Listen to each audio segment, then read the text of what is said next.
Occupational law has failed to prevent Israel's settlements.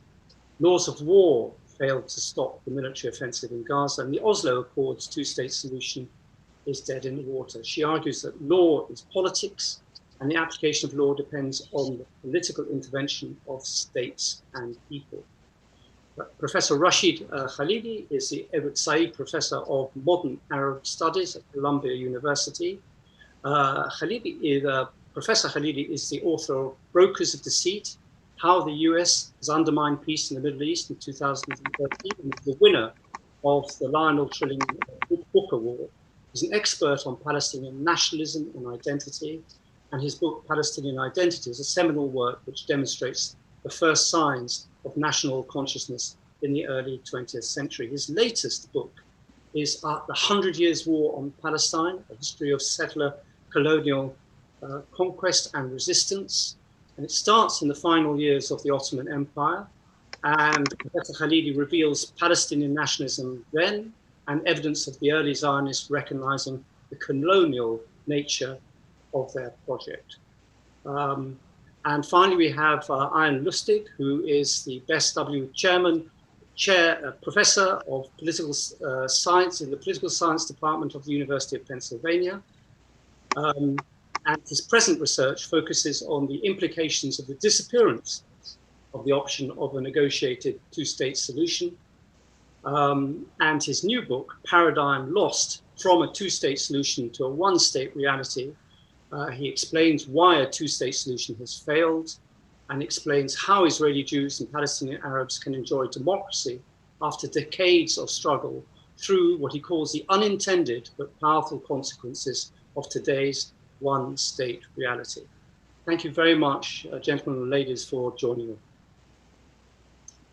So if I could start with the topic that's on everyone's mind, and I'd like to start with you, Noura, first. Black Lives Matter. You, at the time of the Ferguson protests, this was back in 2014, when Michael Brown Jr., an 18-year-old black man, was fatally shot by a white police officer, Darren Wilson, in Ferguson, which is a suburb of Missouri, St. Louis. And then you produced at that time, I think a year later, the Black Palestinian Solidarity video, which featured Danny Glover, Angela Davis, Lauryn Hill, Linda Sarsour. And this interwove the experiences of Black Americans and Palestinians under occupation. What is your reaction to the events now? It's very, very much deja vu, isn't it? Thank you so much. Thank you for having me and for being part of this illustrious panel, for putting it together. I'm really glad that we're grounding our discussion in the events that we're seeing in the United States, which is nothing short of a Black uprising, or what some Palestinians have recognized as a Black intifada, not to draw on parallels and similarities, but to affirm that it is a just struggle against an unjust structure and system. And so one of the things that I would say is that, you know, we might be looking at this, and there's not necessarily deja vu just with 2014, but this is the long arc of Black struggle in the United States against the racial caste system that has edified itself as a structure that both facilitates takings for the enrichment of white supremacy, as well as the protection of it through law enforcement. And so this well precedes the military occupation of Ferguson, which catalyzed renewals of what we called Black Palestinian solidarity. But what I want to do is remind our audience of a few things. Number one, Black Palestinian solidarity well precedes 2014, and in fact hit its apex in the aftermath of the 1967 war, when Black radical movements, including the Black Panther Party and the Student Nonviolent Coordinating Committee, recognized Israel as an imperial power once it became an occupying power in the Sinai Peninsula, the Golan Heights, the West Bank, and Gaza, and identified Israel alongside colonial Mozambique, alongside apartheid South Africa, alongside imperial United States, which was neck deep in Vietnam. That was when Black Palestinian solidarity hits its apex, and it stems not from a recognition of sameness between Black and Palestinian struggle, but through a lens of Black internationalism that understood the Black condition in the United States as a colonial one, and the fate of Black Americans as that tied to the fate of all colonized peoples the world over, and tied their fate in this anti-colonial, anti-imperial struggle.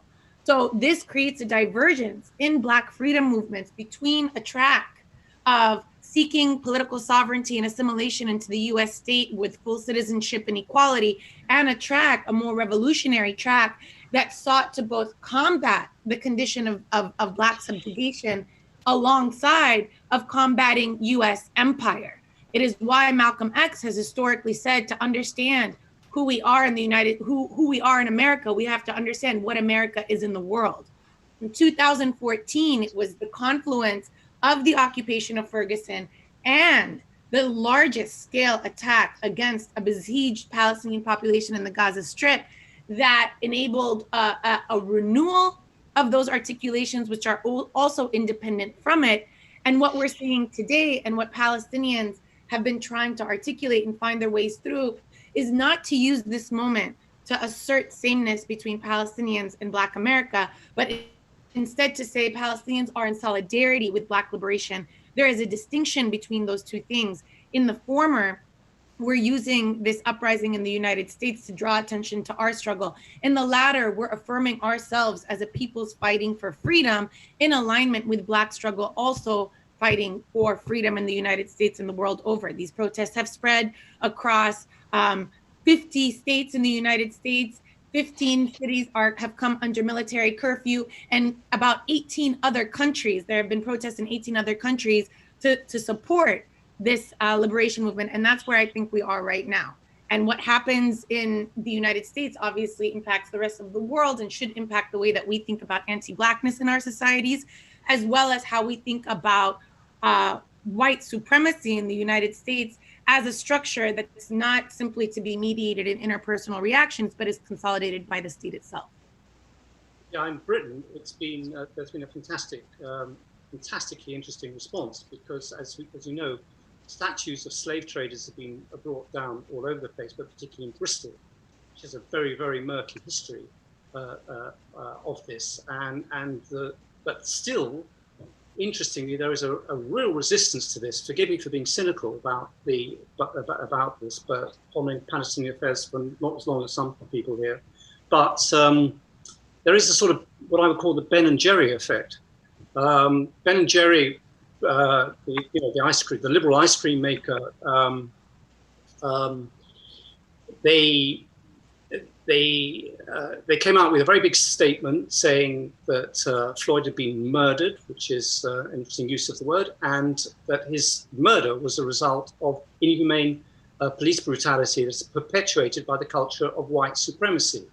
However, as we all know, and of course they were praised.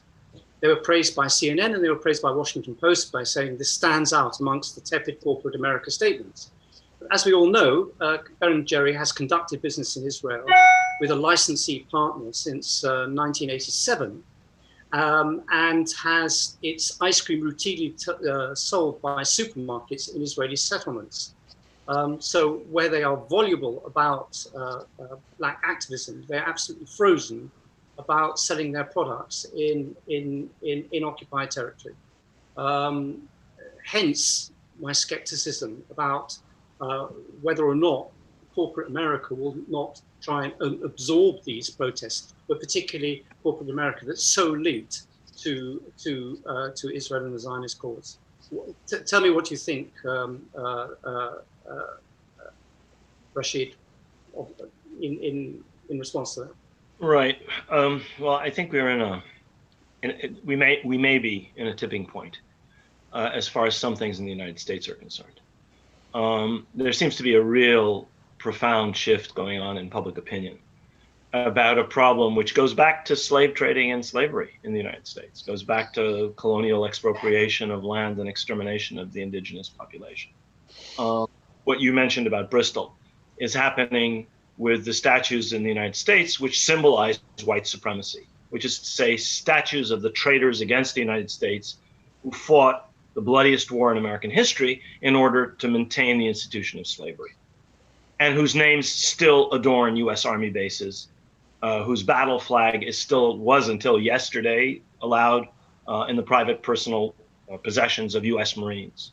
So there's a struggle going on in the United States to overcome something that is hundreds of years old and which is integral to the foundations of this country. The buildings in which American politicians deliberate were built by slaves. The White House, the Capitol, built by slaves, their labor uncompensated, the slaveholders compensated after the Emancipation Proclamation. The people whose labor had been expropriated for generations were then, once Reconstruction had been pushed back, shoved into Jim Crow, segregationist, Ku Klux Klan, policed subjugation again.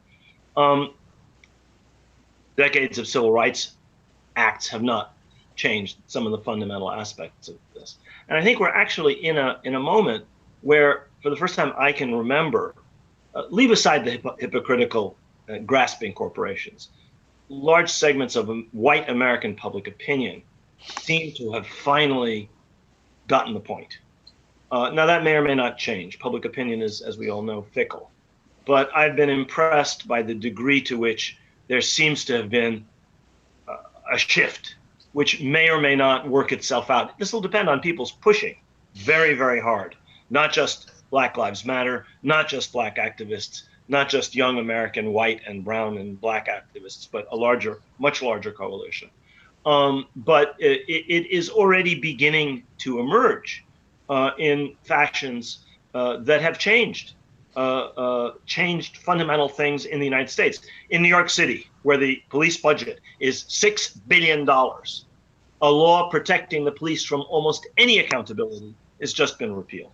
We will now know that the next cop who murders the next young Black man had been cited 18 or 30 or 40 times for doing similar racist acts in the past. We could not know that before this Law 50A was repealed. It was repealed yesterday, and the governor's supposed to sign it today.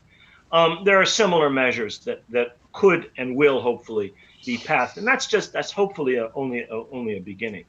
I would say that the fact that this coincides, this horrific murder and the response to it, which is exactly as Noura said, is a continuation of something that has been going on in the United States for a very long time. Continuation, a result of the work of people who've been in the trenches, in towns and cities around the country, working year in, year out over many, many, many years. The hope is that the fact that it coincides with this horrific pandemic and the economic catastrophe, 40 million Americans out of work, the worst economic situation, I would argue, of the 20th and the 21st century, by the time we get through it, perhaps, may mean that some radical change that was completely unimaginable 3 months ago, 6 months ago, might be possible. I'm not suggesting we're going to uproot systemic racism in the United States. I certainly don't think we're going to uproot iniquity and the grotesquely unequal distribution of income. But I think that we're in a position where some things are possible that were inconceivable a few months. We were not talking about defunding the police. I turn on my television and I hear people saying the police shouldn't be dealing with the homeless. The police shouldn't be dealing with people who have mental illness. The police shouldn't be dealing with domestic disputes. The police, and they go on, the list of things that the $6 billion budget of the New York City Police Department, take only one of them. Los Angeles, more than half of the city budget is spent on the police.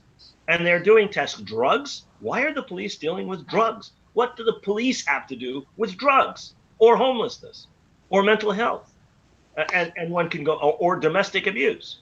And these are things that society has systematically prevented the appropriate agencies from dealing with. They've been defunded. In Britain, thanks to 10 years of Tory austerity. In the United States, thanks to Ronald Reagan and his acolytes in the Democratic and Republican Party, systematically undermining social welfare programs that should and would have dealt with homelessness, drugs, and so on and so forth, domestic abuse, and so on. The fact that all of this is linked to racism is, of course, appropriate, because it just happens that many of the poorest are also Black and brown people. The fact that most of the people dying are Black and brown proportionally is also something that people could not help understanding. We applaud healthcare workers, but we pay stockbrokers and the thieves who looted our banks hundreds of millions of dollars, and these people make minimum wage, and our lives entirely depend on them. If they did not bring food to our supermarkets, if they did not bring food to our doors or wipe the floors of our hospitals, we would all die. But they don't get paid, and the sharks and the thieves and the kleptocrats get more and more money. So I think that something very interesting is happening, and I'll make a last point, which is that it is up to all of us to do the kind of think of the kind of linkages that Noura mentioned between the United States, say, having 172 bases abroad, military bases abroad, and the fact that we don't have proper spending on homelessness, for example, about the fact that we have a grotesquely inflated military budget and grotesquely inflated police budgets, and other things are not funded in our societies. This is true anywhere in Europe, maybe to a lesser extent, as it is in the United States. The United States, of course, has the most grotesquely inflated military budget. And that, in turn, is linked to things like Palestine, Israel.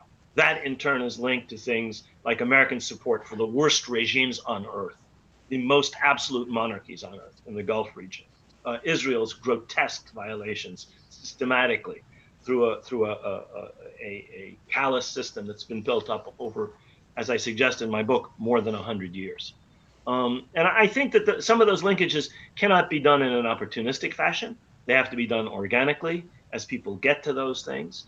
This is a moment to deal with one of the two original sins of the founding of the American colonial settler state, which is slavery and the racism that followed from it, the other being what was done to the Native Americans. And I'm actually quite encouraged by the degree to which there has been a positive response. Overwhelming majorities of Republicans support the demonstrations. Large numbers of people, Republicans and Democrats, believe that there is systemic racism. Nobody said that 6 months ago. Those are new shifts. Now, will that continue? Only God knows. But I think that we're in a moment of opportunity. I'd like to come in here, if I could. I'd like to get back to your question about Ben and Jerry's, because I certainly agree with what Rashid and Noura have said mainly about the United States. But I'd like to bring it back to the Israel-Palestine situation. And when you point out that Ben and Jerry's is selling ice cream on the West Bank in the settlements, it doesn't. That whole critique, which is important, but it's a distraction from the realities that we have to face if we're going to be making progress on this issue. The reality is that there's no difference, but you can say, okay, they shouldn't. Okay, we're not going to sell on the West Bank, only in Nazareth. So what does that mean? In fact, Israel it's one state, as I'm arguing in my book, one state really between the river and the sea. It's just not a democratic state. Different regions are ruled in different ways, and to still use those old categories of, well, are they doing something in the West Bank? Then we have to boycott, or we have to target that activity in the West Bank. But if Ben and Jerry's just does it in Tel Aviv, it's okay. What we should be doing is defining the problem as discrimination. And there may be very many places in Israel where that's not a problem. But there may be some places in the West Bank, in Tel Aviv, in Israel, where it is a problem. And that's the link between what's going on in the United States and what's going on in Israel. And that is that the issue is not occupation. It's discrimination, it's inequality, it's systematized oppression, it's anti-democratic rule, no representation, but there's still a control. Now, if you look at it that way, there's a whole gestalt shift that I'm arguing needs to be taking place so that we see what's happening in the United States, and Rashid has emphasized how long it took to get here. When did the occupation end in the United States? The occupation of the Confederate States ended in 1876, effectively. The blacks who lived there, former slaves, haven't been able to get their rights, their citizenship, their voting rights, even to this day fully. It's taken generations of struggle after the occupation ended. That's where we are in Palestine now. The whole talk, we can talk about annexation later, it's a false flag that's being used to distract from the fact that it's already occurred, and it occurred, and the question is the terms of that incorporation and how they need to be changed. Now, I just also want to emphasize with respect to the protests that are global and how this inflection moment could affect and why it's important for Israel-Palestine. In the long run, Israel can maintain a rule, a kind of silent apartheid rule of the area that it controls. That is, it doesn't say, as South Africa does, that we're using our laws explicitly to discriminate on the basis of nationalism, ethnicity, or race, but it does it anyway through a complex arrangement of jurisdictions and legal authorities. But that ability of Israel to sustain that requires an international political culture that accepts authoritarian, anti-democratic, racist positions. And if you assumed a liberal democratic international order, that meant that the long arc of struggle to integrate Arabs and to emancipate all Arabs into the Israeli political system and eventually transform that system has a positive expectations associated with it. We have seen in the last 10, 15 years a trend away from that toward authoritarian populism all across the globe and a devaluation of liberal democracy. Both of our countries are examples. So is Israel, so is Brazil, so is Poland, so is Hungary, so is Indonesia, so the Philippines. So what we see now, 18 countries roiled by anti-racism, this is a fantastic reminder that the international political culture can be supportive of progressive causes, that struggle is not over, and that we who are interested in Israel-Palestine in particular, or Black Lives Matter in the United States, we are part of an international struggle. And it is actually one struggle for values, even though, as Noura has emphasized, the different groups that are oppressed take on a different aspect. It's not the same exact struggle, but they're related. And partly the way they're related is that each needs an international political environment that is supportive. So I hope we can get into some of the details about this annexation bogeyman that's being waved around by the Israeli government right now. But I did want to mention that I'm no longer as outraged by Ben & Jerry's selling ice cream in the West Bank settlements. Some of those settlements treat Arabs better than they're treated inside the Green Line in terms of the legal rights that some workers have. So I'm ready to really focus on inequality, political emancipation, and political rights and anti-discrimination. Thank you. Okay, no, that's great. Can I ask Richard? Can I ask you a question? This comes from Anja in Croatia. We're witnessing a struggle even in the US for equal rights. So how can we gain equal rights for people in Palestine and the rest of the world? And he mentions Yemen, Kashmir, Afghanistan, Iran, Syria, and the regions, the Chinese regions. Oh boy, that's a really big question. But I wanted to just pivot a little bit towards what Ian had just been talking about. So pardon me for going away from that a little bit. But I wanted to talk about the issue of a two-state solution, which is a sort of used by the political interests in the United States and around the world as losing their right word here, but as a foil to divert from what the real issues are. So my question, I guess, would be, how do we move the discussion away from two states, which is a failed, if it ever was a realistic proposal, to one state? Because you have Joe Biden, for example, advocating two states. You have all of the sort of power elites around the world, the EU, and this issue of annexation comes into it as well, in terms of what Ian was saying, in terms of annexation being a red herring, because we really have to move public opinion around the world towards one state as the only viable option left.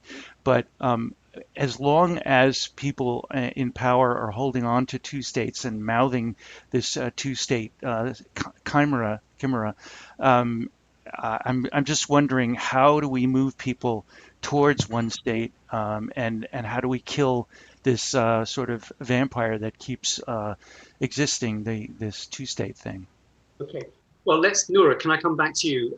Can you pick up from there? And let's now talk specifically, time is moving on a bit, about annexation, and let's deal with that, and then we can come back to that, the issue of a one-state solution that Ayn has said.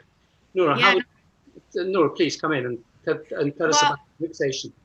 I want to respond to. Sure. I want to respond to the concerns about how do we get people to drop this issue. I think that Palestinians have been making it clear that they have been saying that this is an apartheid situation. They have insisted that they are part of one holistic nation.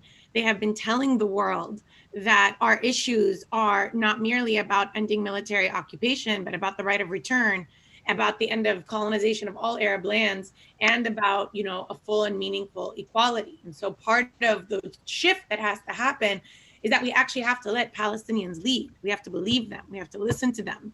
And part of what's so difficult is, and even now, is that if you don't necessarily believe when Palestinians speak. Even when I'm invited to speak in certain spaces, I'm introduced as the Palestinian perspective, as opposed to being, regarded as somebody who might have developed an expertise on this, as I should be regarded given my expertise.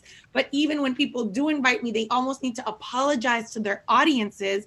And then in order to be believed and to be taken seriously, there's often a Jewish ally, a Jewish anti-Zionist ally who has to be brought alongside me, who then people can believe, right? And part of the issue here and what's being brought up, I think, is what Rashid brings up in his book about the way that, Zionism has been for many Jews, part of a freedom movement to free themselves of systemic anti-Semitism, and simultaneously it's a settler colonial project. Right. Noura, so, can I ask you a question on something you just said? I'm sorry. It slipped my mind. Palestinian leadership. So there's a call that I'm supposed to be on in a couple of days with Noura Erekat, now billed as the Secretary General of the PLO, not the Foreign Minister of the PA. And this is to a pretty high-powered audience that he's speaking. So one of the problems, and I agree with you, who are the Palestinian leadership? Is it BDS? Is it the PA? Is it Abbas? Is it the PLO? Is it Noura Erekat? Who are we talking about? Who are the leaders? Well, I think that that's a question also that's not a very fair question to be asking Palestinians when the Palestinian leadership does not have accountability, has been sustained by external funding, where violence against Palestinians and the policing of them and the quelling of them has been outsourced to them as a paramilitary institution, or a parastatal institution on behalf of Israel's occupation. The problem is that this is kept at the diplomatic level, and so often when you keep it at the diplomatic level, you want to speak to other Palestinian diplomats. But I think that this is a tactic of repression. When we see that there is a latent Palestinian leadership that has been taking the lead for years. I was on a call the other day with Rashid where I said this, and I'll say it again. This juncture in the Palestinian struggle for freedom, whereby Palestinian mass is also battling not only against colonial and imperial powers, but also against an elite and entrenched Palestinian leadership, is not new. We've seen it in 1936 to 1939 in the Great Revolt, when peasants revolted and were, revolting also against the Arab High Committee. We saw it again in 1967, 1968, where Palestinian militant groups take over the PLO, and we're seeing it now. The most remarkable advancements in the Palestinian freedom struggle in the past 15 years have been the result of civil society movements, have been, the needle shifting in the United States, where there is now, the question of Israel is now a partisan issue, no longer bipartisan, where you have members of Congress supporting BDS and presidential candidates not attending AIPAC, 8 out of 10 presidential candidates. That's not the result of any kind of what the diplomatic official leadership has done, but in fact, what Palestinian grassroots leaders have done. So when people ask the question, who represent Palestine, I think you either know where you stand in alliance with, or use that in order to deflect from actually moving the needle. I think the Palestinian official leadership has officially become part of the problem.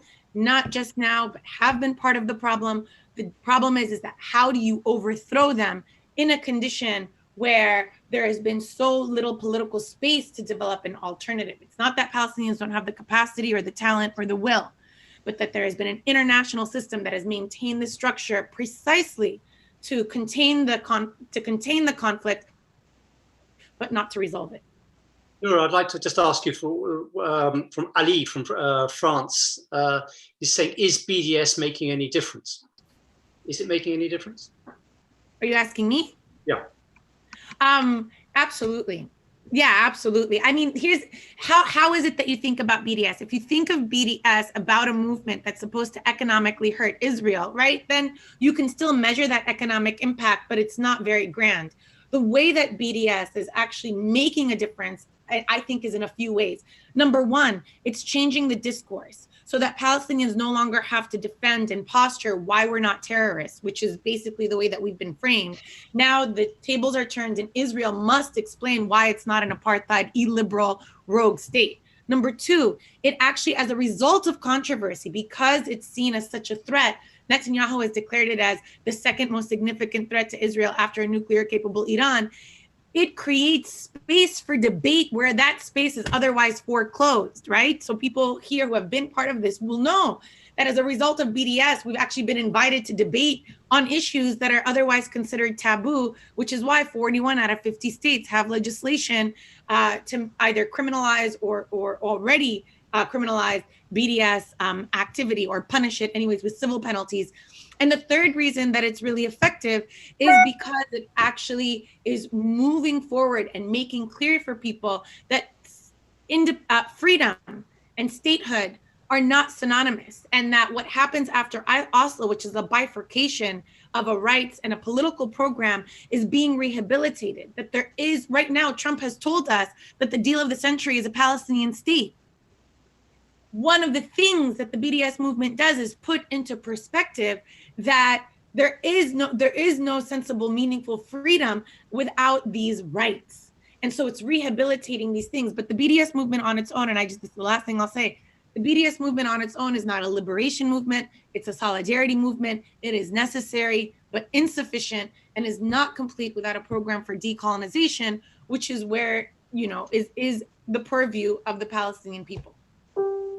Rashid, can I turn to you specifically about annexation? We hear that now that there are the latest news. There were the three scenarios for annexation, and the latest news comes from the Times of Israel, which is, as you know, you saw it, right? So it's basically. But maybe tell the listeners what you were about to say. Well, I just purely that they were going for annexing the settlements around Jerusalem, the so-called Greater Solution. And yeah.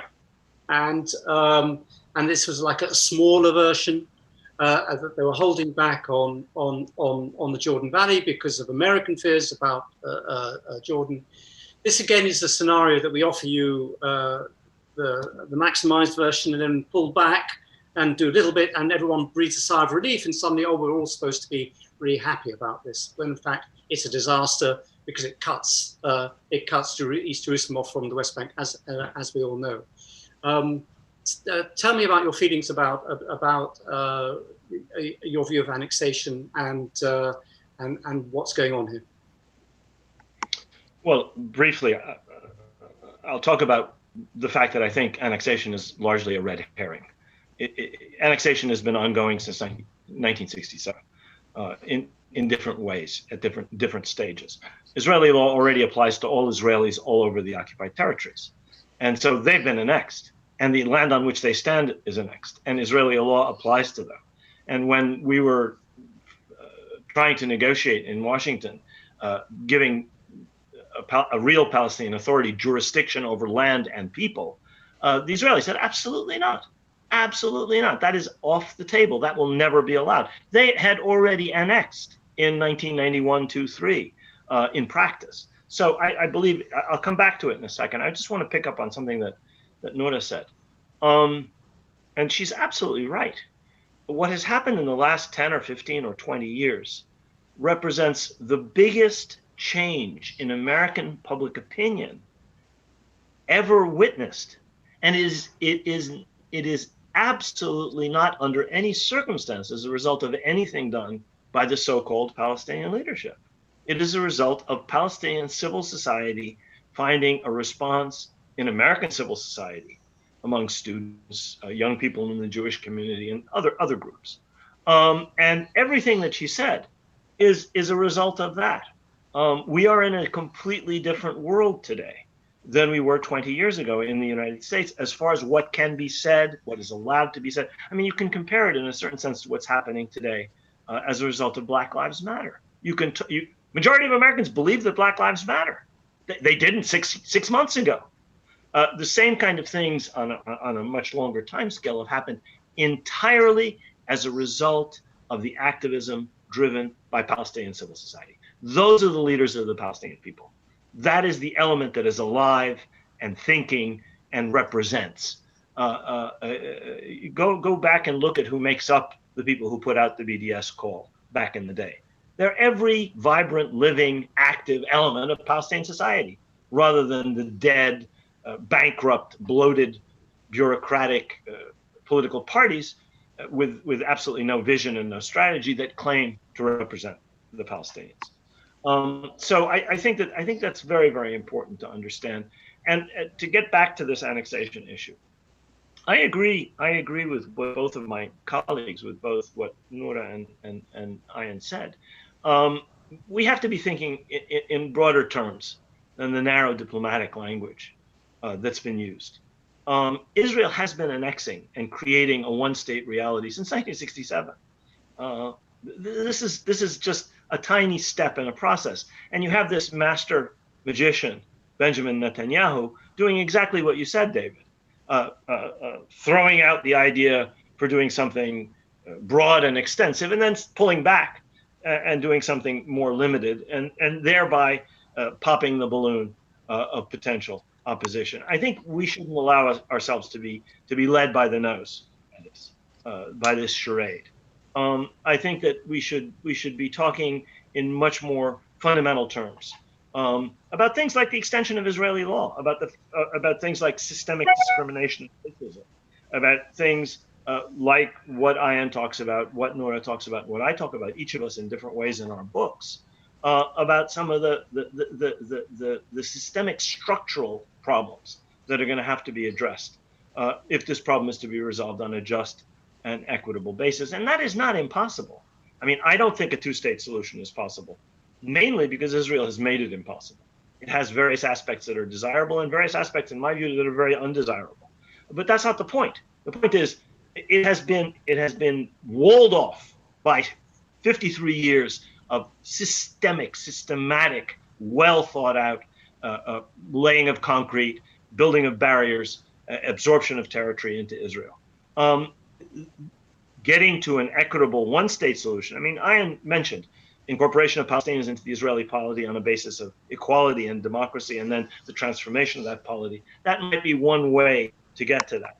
But I think we have to recognize, any of us who talk about a one-state solution and don't just want to talk about the occupation and annexation, that getting from where we are to where we want to be is going to be just as hard as getting a two-state solution would be.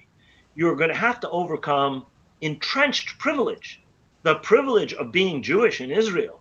There are scales of that, of course, but the privilege of being Jewish in Israel and the privilege of being part of a power structure which has guns, nuclear weapons, one of the most advanced research capabilities, technological capabilities on earth. Those privileges are not going to be given up easily, any more than the privileges of whiteness are going to be given up easily in the United States. It's fine for people to say Black Lives Matter, but then to say, well, what are the structural things that have prevented Black lives from continuing and have cut them short in these brutal ways? What are the systemic reasons for so many Black and brown people dying in this pandemic and so many fewer white people dying in this pandemic? Why are white stock traders on Wall Street getting millions and the people without whom our lives would not be possible getting minimum wage? Those are harder questions to answer. So to get back to privilege in the Palestine case, there are levels of privilege. There are privileged Palestinians. Palestinians who have Israeli citizenship have some rights. Palestinians who are part of the Palestinian Authority have some privilege. all of these people, everybody is on a scale. And we have to think about those structural things. What is the result of this ethnocracy, what you once called an ethnocracy, and Yiftach had wrote a whole book about it. What is the result of this systemic discrimination, such that Arabs cannot do this, cannot do that, are not allowed to do this, and so on and so forth. And in the case of 5 million of them, have absolutely no rights whatsoever. And yet, the ludicrous myth that Israel is an egalitarian meritocratic democracy continues to be perpetrated. Israel's ruled for 53 years, for 2.5 generations, close to 3 generations, over 5 million helots, people who are just a level or two above slavery in terms of having absolutely no rights. And those are the kind of things that we're going to have to address, because the appropriation of those people's rights and their labor power and so on and so forth has been part of the creation of a structure of privilege and power that has to be dismantled if we're going to get to an equitable, just one-state solution. And that's going to be very, very hard. We're going to have to square a couple of things. As I argue in my book, Zionism was always a settler colonial project from the very beginning. It was always supported by an external metropole, today the United States and Europe, and essentially all through the United States and Europe. But it also created a nation. There is an Israeli people, just as there are an American people, an Australian people, a Canadian people, established through expropriation of land, established through ethnic cleansing, established in the American, Canadian, Australian, and New Zealand cases through extermination of large parts of the native population. But there is an American people, just as there's an Israeli people. So one of the things we're going to have to figure out in whatever solution that we come up with that's just and equitable is how that national entity, that reality that's been created through this settler colonial process, can obtain its rights. Just as Palestinians who've been denied national self-determination ever since we left the bosom of the Ottoman Empire back in 1918, have to be able to in some way realize their rights. Now we have suffered, we the Palestinians, through the delusion that can be achieved through statehood, self-determination, through having a nation state. That may not be the case. In fact, I think it is very unlikely to be the case. And that's going to be a very hard thing for Palestinians to figure out. But Israelis have even harder myths and much more privilege to deal with to get to where we need to be. Chaim, can you take over here? I'm really interested in now moving on from annexation to. Well, I think that we haven't talked about some of the. I just like some details about the annexation side of things, because there's so much misunderstanding of things. Israel has acclaimed for decades that it annexed East Jerusalem and the Golan Heights. It never did, but by talking about it as if it did, it was able to implement a system of rule that got accepted by de facto by much of the world, in which the non-Jews who live there are deprived of citizenship rights, as opposed to the way Israel ended the occupation of the Western Galilee in 1949 by actually annexing that area and imposing citizenship on all inhabitants virtually. So that this game which is being played with the whole world has to do with trying to finesse a relationship that is apartheid, but doesn't have to be called that, because it can be portrayed as if it's not quite annexation. What they're going to, but the world will think it is, and so the issue is over. So what they will do is talk about extending the law and jurisdiction of Israel without using the Hebrew words for sovereignty, or it was sipuach, or ribonut, or sipuach, the word for annexation. In the Golan law and the Jerusalem law, they've never used those words. That's to avoid the impetus, the political basis for demanding equal rights for Arabs. Inside of Israel, we now see that after all of these years of oppression and suffering, Arabs inside of Israel, who, as Rashid has reminded us, have equal political rights in paper. They can vote, they can form a political party. They are now the third largest party in the Israeli political system. Possibly in the next election, they'd be the second largest party. More and more, it's a Jewish Arab party. More Jews are voting for it. More Jews are starting to see that they can't get a government that they want without Arab emancipation.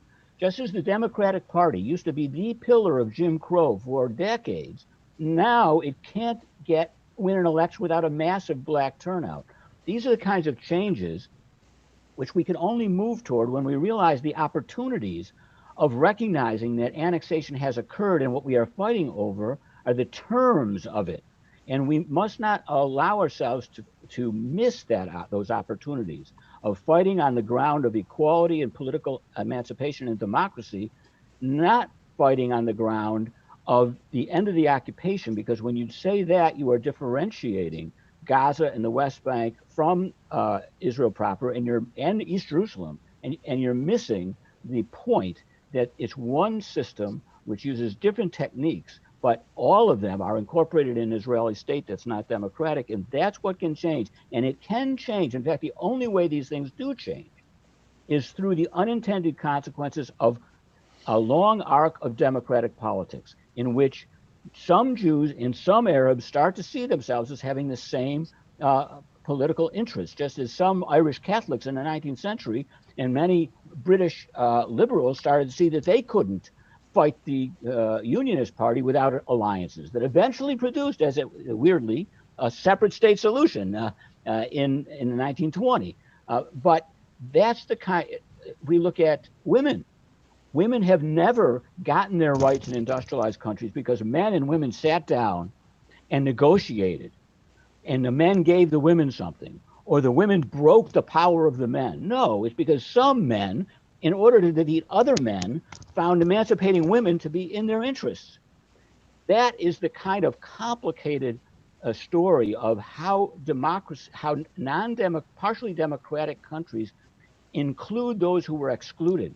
It's a very long, difficult process, and we are now in that process, and we can use the wave of anti-racism and pro-democracy that is sweeping the world, led by the Black Lives Matter movement, for this purpose. We just don't want to let the moment escape, and we don't want to misunderstand what Netanyahu is doing, and really focus on the actual stakes of things. The last thing I want to say is the Israeli Supreme Court just made a fascinating decision. I don't have all the details on it yet, but in 2017, Israeli Knesset passed a weird law to legalize the land grabs that illegal settlements had made of private Palestinian land in the West Bank. They put the law on hold while it was being appealed to the court. Yesterday, the court announced its decision. Its decision was that the law was unconstitutional because it was not respecting Palestinian property rights within the Israeli constitutional order. That's West Bank Palestinians.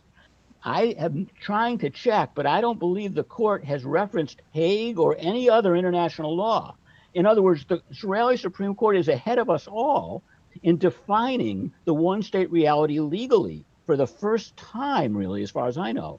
Now, this is the kind of development that we can build on, but progressives have to understand it. That means looking at Israel in a very nuanced, complex way, more complex than is usual by pundits or by slogan makers.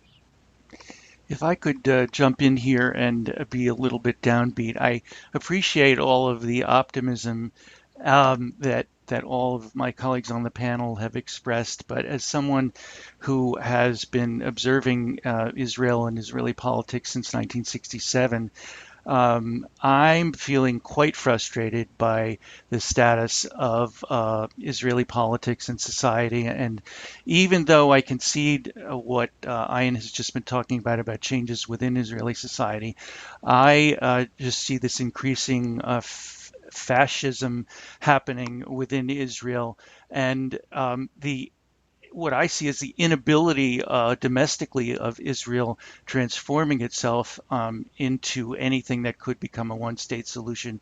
On the one hand, looking at Israel as a hope maybe for changing itself from within, and on the other hand, the international situation, the international community, entities like the EU or the United Nations, there's a feebleness in their response as well. So where is the impetus going to come from if it's not going to come from within Israel to change itself, except in a very, very long-term fashion, and it's not going to come externally because of the feebleness of the international bodies.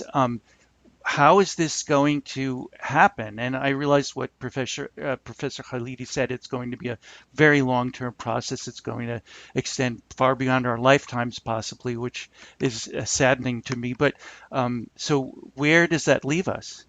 Well, we don't know how long our lifetimes are going to run, but and I don't necessarily think it will last. It will take longer than our lifetimes. I would never have expected some of the changes that are rapidly taking place in the United States to have taken place in a matter of weeks. Let me say two things about Israel. The first is that Israeli public opinion is acutely sensitive to what goes on in the world outside. They know they're a colonial settler reality, integrally linked to a metropole, however powerful, nuclear armed, technology startup nation, all of that nonsense may be. They know. And every time the slightest pressure has been put on them by the United States, loan guarantees, reluctance to sell a certain warplane, Israeli politics has been jerked to the left, from center right to right, whatever, doesn't matter. The second point I would make, and I think it picks up on something that Ian said, is I think we should think of the Irish case. Irish Protestants played a big role in Irish liberation. Enough Protestants understood the iniquity and oppressive nature of British colonialism. Many of them were executed by the British during the Irish War of Independence. Many of them took part in the governance of the Irish Free State. And I think there are going to be increasing number of Israelis who are going to understand that their liberation, and these may not only be Israelis inside Israel. New York is full of Israelis. Los Angeles is full of Israelis. Those people are a diaspora that can play a role in their own liberation, just like the Palestinian or the Algerian or the South African diasporas played a role, white and black in the case of South Africa, in the liberation of their countries. And they have to. I mean, it is incumbent on them, such that their children not shoot young Palestinians as draftees, to change the political culture of that country, whether they're there or outside of it. And I'm not saying that that's going to be an easy or a quick process, but I think there may be, history sometimes moves very slowly, but traumatic events cause rapid change. We've undergone a traumatic event in the United States, and we are seeing the beginnings of what may be rapid change. And I've seen it happen in the Middle East a couple of times in my lifetime. Traumatic events leading to rapid change. What happened with the Palestinian National Liberation Movement in the wake of the 1967 war could not possibly have been foreseen in 1966. Could not possibly have been foreseen.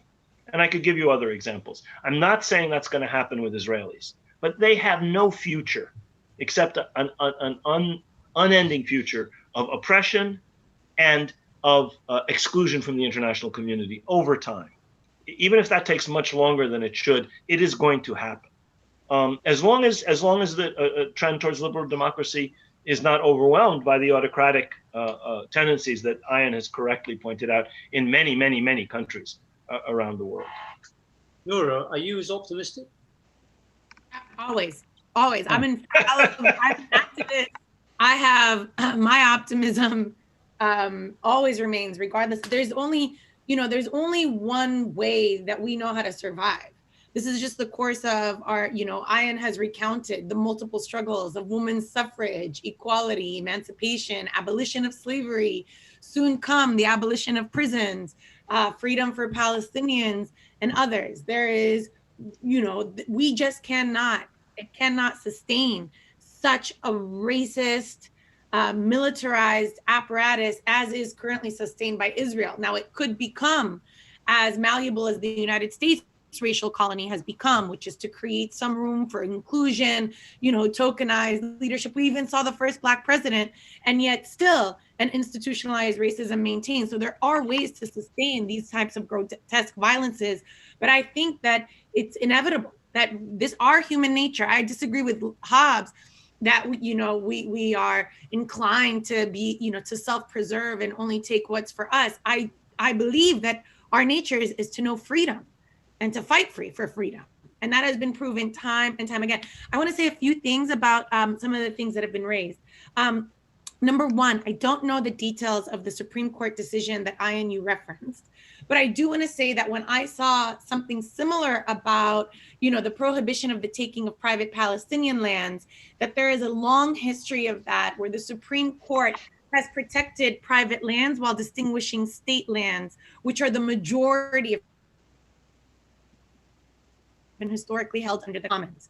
And so it's another way that we see the liberal veneer of law somehow purport democratic adherence when in fact it's just perpetuating even more takings. And especially this Supreme Court, which has almost every Israeli Supreme Court has moved in lockstep with Israel's settler colonial project, from recognizing those absentee property lands to now what we're seeing even just last year, where the Supreme Court sanctioned Israel's shoot to kill policies in Gaza and recognized the popular protest as one of Hamas's new weapons. So I have no faith in this Supreme Court or another one, which I think is just providing a liberal veneer for Israel's violence, which brings me to liberals in the United States, right? This is something that we've heard time and again from our Black brothers and sisters, from Martin Luther King, who said that the greatest, impediment to Black liberation are the liberals, who say, yes, but do it slowly. Yes, but speak in this tone. Yes, but don't use these tactics. It's precisely the liberals who assuage their own guilt and their own conscience while maintaining their comfort in order to sustain an unjust status quo.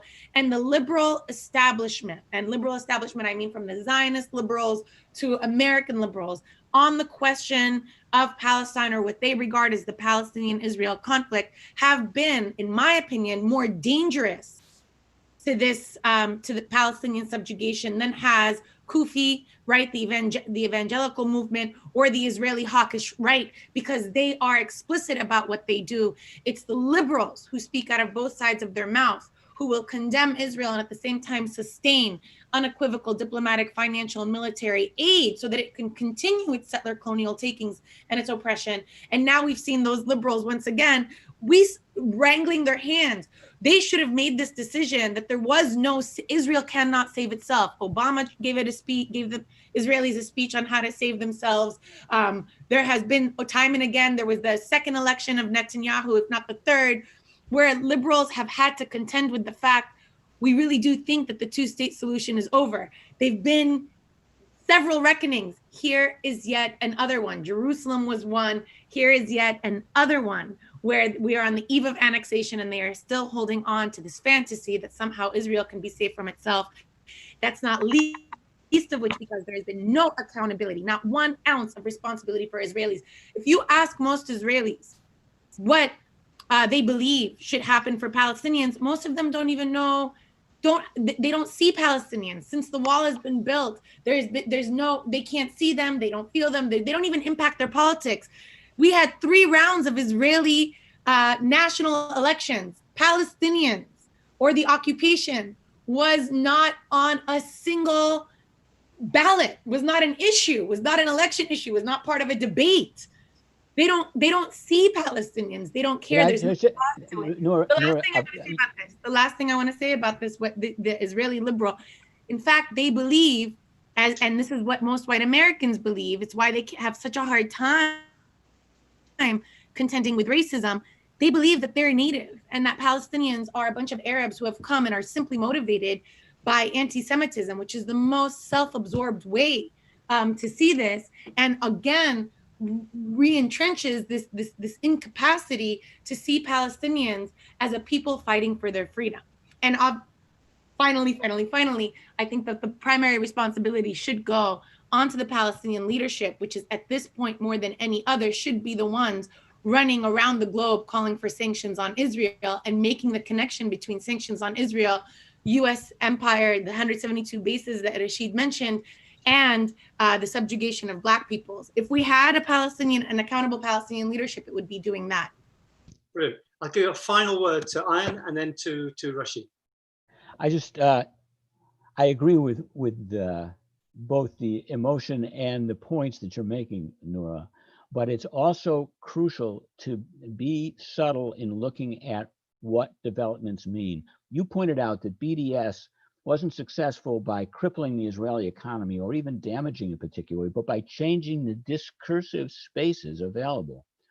That is what the Supreme Court's decision, of course, they have been working hand in glove with the occupation and with the transfer of public lands, as you said. But what's interesting is precisely when the public is asleep at the wheel, they don't even know about the Palestinian problem, they don't care about the peace issue. That's when things get done that lay the basis for struggles that were never imagined. That's how the entire Palestinian population living in Palestine will eventually have access to the whole country, because in a fit of silliness that took about 50 years, Israel absorbed these territories instead of went for the kind of two-state solution that could have explicitly established itself in the long run as a parochial state. So this is the kind of opportunity that you have to see, and where it's not going to come about, success is not going to come about through an inspired mass mobilization of the righteous against the liberals who will give in. That's not how it's going to work out. The way it works out is for those communities to split and fragment as some of them see their positions as threatened, and as they start to adopt, even unknown to themselves, slogans and positions with respect to one issue that bleed into other issues. And we're seeing that today with the way in the past, Jewish organizations would tar and feather BLM because it was a link to BDS. Now many of those same Jewish organizations will identify with BLM, and they'll have to change their attitude, their talk about BDS. We haven't seen, there hasn't been time yet to see it, but I can make a prediction that that's going to happen. And eventually what you'll have is Morton Klein, in Zionist Organization of America, people like that still seeing BDS as anti-Semitic, but ADL and AJC, then some of the other organizations not going to be able to do it anymore. That's some prediction. Rashid, one final word from you. You're muted, Rashid. Oops. Yeah. We can't hear you. He muted himself. You've muted yourself? Sorry, I had muted myself. Yes, Sorry. I have grandchild noise in the background. Okay. Hopefully they've subsided. I will not make any predictions. I'll leave that to the historians and the lawyers. Sorry, to the political scientists and the lawyers. I will just say that I think that thank you very much for doing this. I'm sure I speak on behalf of all of the panelists. I think that I've seen something happening in the last couple of months as far as Palestine is concerned, where there's a higher level of discourse already. And it's partly thanks to Black Lives Matter. It's partly thanks to this unprecedented crisis we're all living through, and that forces us to be at home and think differently about our lives in the world. But I really do think that paradigms can be broken and change can happen. What Ian said is very, very important. You don't win, except in very, very few cases, by completely overwhelming your opponent. You win by splitting your opponent, by winning over people you would never have dreamed of being on your side, suddenly realizing that yes, the liberation of Algeria and ending French Empire and Algerie is not Française is conceivable. The same people who sent their sons to kill Algerians in order to keep Algeria French changed their views in a very short period of time after 130 years of colonialism. It was a wrenching change, but it happened. Same thing happened in the United States. The United States tolerated slavery in the 1840s and the 1850s, and finally it decided it could not live with slavery. And what happened was that people moved from one position to another. And some of the people that we excoriate today and we cannot possibly conceive of as anything but our opponents are going to be obliged by the processes that Ian talked about to come over to the side of right and justice and understand that ultimately their self-interest will be served by their doing the right thing. And it's hard to articulate a way for that to happen or to predict how that might happen. But that is what sooner or later has to happen here. This is a situation of systemic, historic injustice. It has to be remedied. There are many ways it can be remedied. I don't really care myself. There have to be equal rights. Certainly, there has to be democracy. There has to be a recognition of national communities. And beyond that, it doesn't really matter. And there has to be a dismantling of privilege and a greater degree of equality. as long as those conditions are met, I don't care. And I think the point is Black Lives Matter and what is happening in the United States shows that you can change some of these systemic issues that have lasted literally for hundreds of years. It may take, hopefully, a short time. It hopefully will not take as long as it took to liberate Ireland from British colonialism, or to liberate blacks still not liberated from the servitude that they've endured since they were enslaved. But it will come. There I must end it. It's been a fascinating discussion. Thank you so much for your time, and this will go all over the place, I hope. Thank you, Noura. Thank you, Rashid. Thank you, Ian. Thank you, David. It's been a really interesting discussion. I hope we can have some of you folks writing columns for MEE. It's been really, really good.